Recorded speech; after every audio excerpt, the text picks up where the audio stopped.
So we see its distraction, a preoccupation with not loving God, preoccupation with things that are wrong,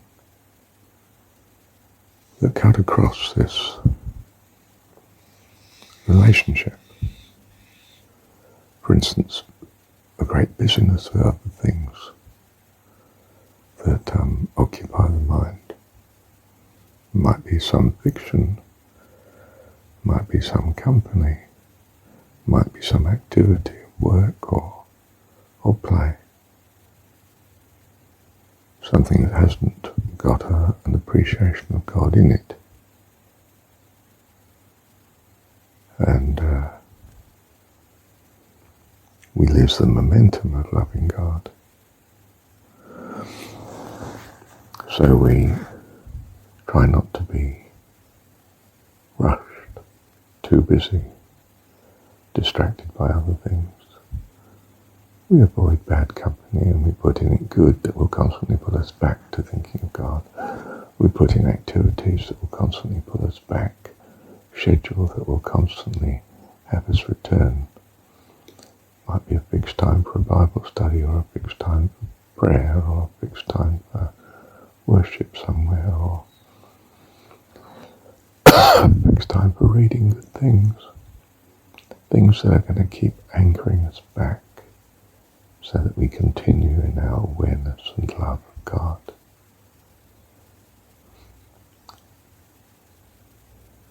You see, if we're not aware of Him long enough, we stop knowing Him, don't we? Like any friend.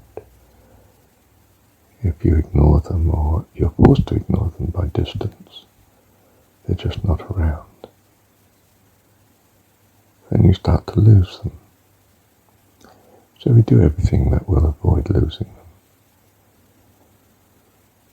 We start to make our life holy, you see, devoted to God.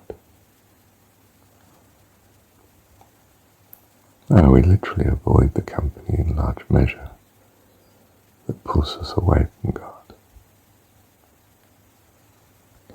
Now, of course, company that's seeking God is not a distraction. On the contrary, it's a support. So, we're happy to be in the world if really at heart they're seeking God. If they're not, well, we still love them and care. And we will do things that will encourage them to seek God and love Him like we do. But we can't override at all easily their inclination to be preoccupied with other things.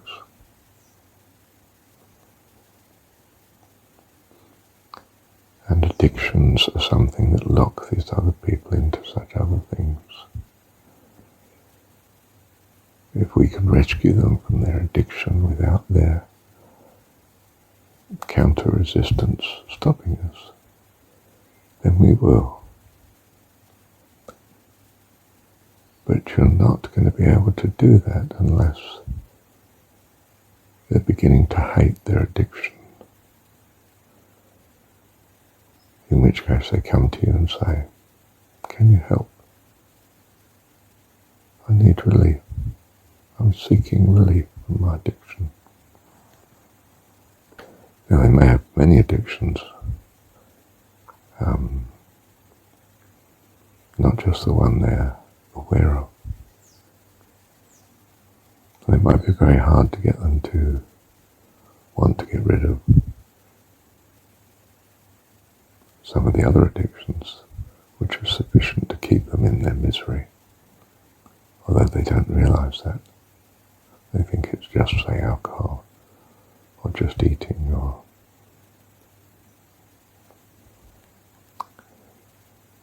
whatever. But if they gain freedom from the particular addiction that they are anxious to drop, they may realize that it's a great joy to get rid of addictions, and there are other addictions that are causing them unhappiness. may seek your relief on those too. Or the relief you find for them on their addiction may relieve them from many addictions, a whole cluster of them.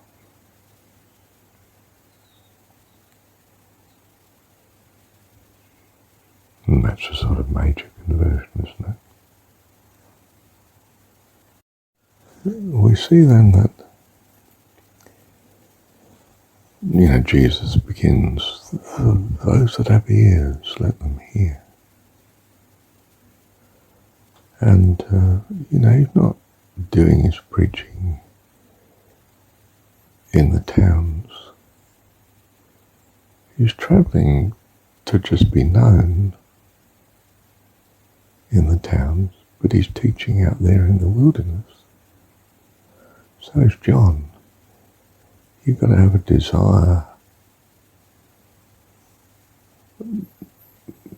for Jesus to build on it. A disillusionment with the world, a great need. And therefore you're willing to listen. You've got ears to hear. You're looking for an answer.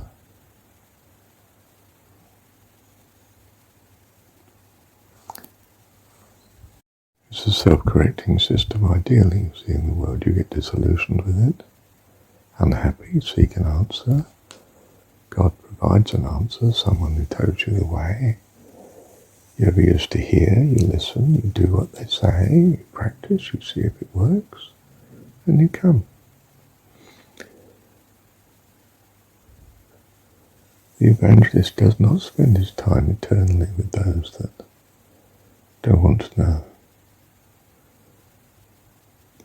He makes himself available to them. Comes to them when they're desperate, responds, but doesn't just live your everyday life with you.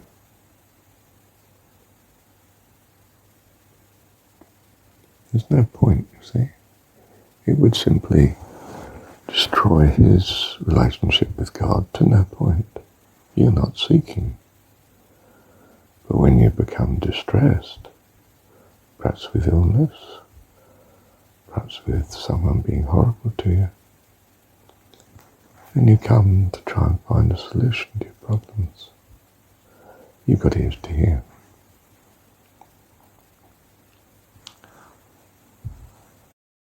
So it seems you need to spend some time just purely with the godly to give support.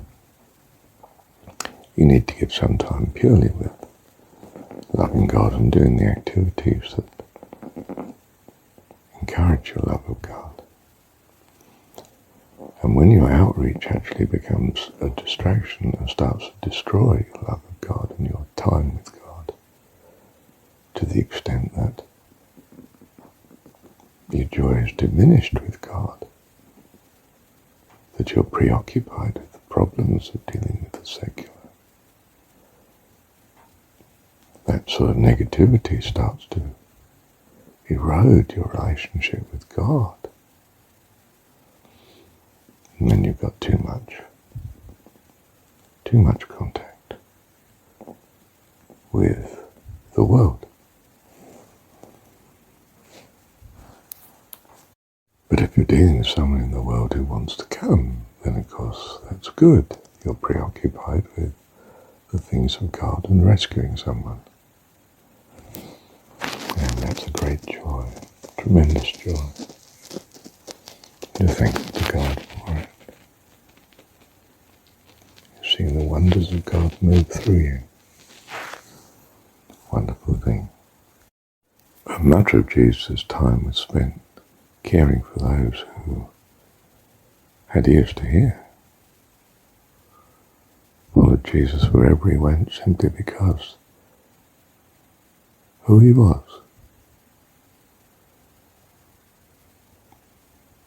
They worshipped him really, they followed him, they loved him. They stopped doing what they were doing to have his company because they felt his company was such a blessing. And if you have people that do that for you, in other words, are seeking the godliness that you have, well, it's one of those things you can give away and somehow you've got more of. You're blessed by giving. And the more you give of it, the more godly you become, because of course the more centered you become on God, the more aware as you teach it just how wonderful God is. Your appreciation of God grows with such an activity.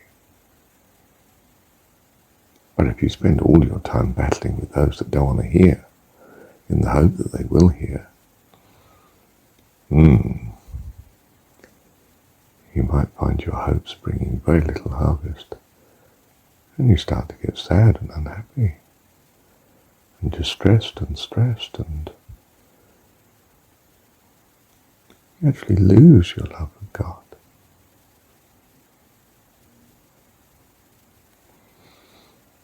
So beware.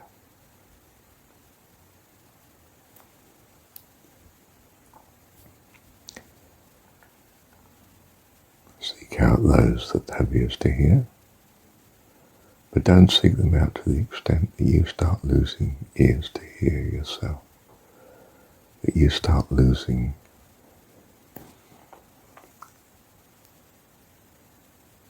time and focus and concentration on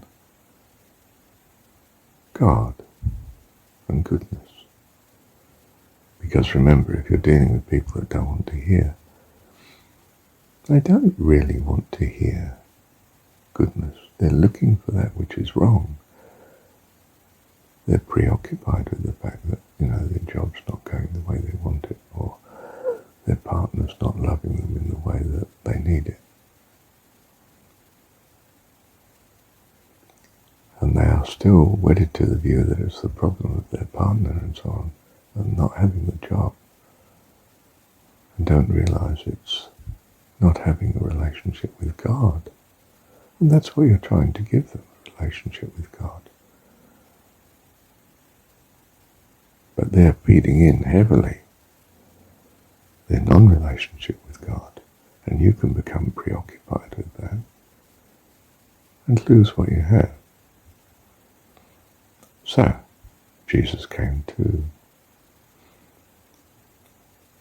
preach to those that have ears to hear, and to minister to the flock, his children, who are fully involved in hearing and being helped in their relationship with God.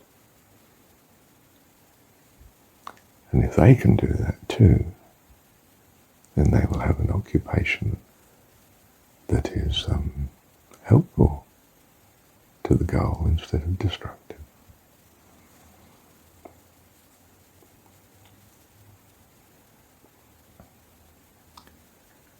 Thank you, Heavenly Father.